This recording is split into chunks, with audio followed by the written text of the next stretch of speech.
Hey, it is National Train Your Dog Month. It's an important step in making sure that our furry family members can behave and be safe when they leave the house or even when they're in the house. Dr. Rachael Campbell, medical director for Pet Wellness Clinics, joins me now to share more about why, again, it's so imperative and some of the options that are out there. It's so good to see you. Nice to see you too. Yeah, I want to start though with these because these are so cute. We're talking about cold weather.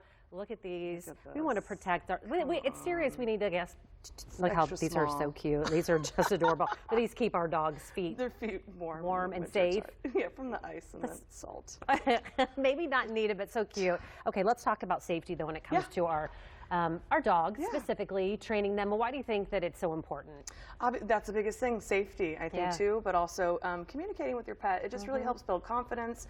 It helps you just like learn each other, and it helps with their anxiety and fear in certain situations if they know what to do and they can look to you to be able to do that. So I think those are probably the two biggest things that it's important that you start early with that. Yeah. Tell me what you think about, you mentioned the confidence part of that and just how much, I mean, our dogs, they want to please us, I think. Right? And so I think that confidence is, it shows too in their body language. Yeah, absolutely. Like I said, fear in pets, of course, can lead to anxiety and lead to aggression. So those are really big things, of course, with your family as well as other pets and protecting themselves. So if a dog is in a situation that they're not sure about, they don't know what's going to happen, it's so nice for them to be able to, again, to look to you to know what to do, what types of techniques have you guys maybe taught them that they can do in those situations so that they can help ease their fear, and then also, again, hopefully not lead to more anxiety and potentially aggression. Yeah, and you talked about that, the aggression part, and then also just that mental aspect of that. But I don't think that maybe we think about that so much.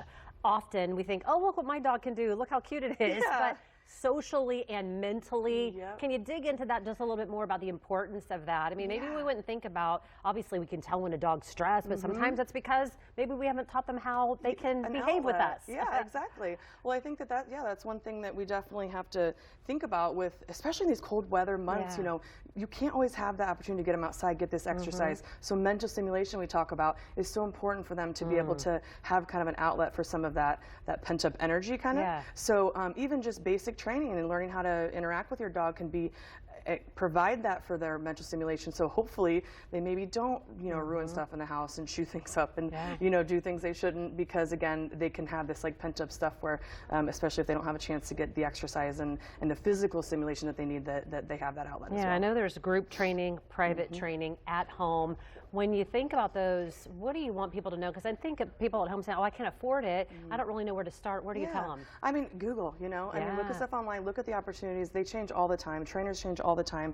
The other thing I think it's important is knowing that there's all different types of trainers. So just like raising your kids, I mean, there are different types of techniques and opinions on how to do these things. So if you read about things or you go somewhere and you don't feel comfortable, then look around, There's definitely going to be different ideas about how to handle certain situations and thoughts on that. So that's another thing that you should tell people, and just there's so many options out there. Everybody has an opinion too on what works and how you're supposed to do it or not. And then lastly, I want to put up some of the final information.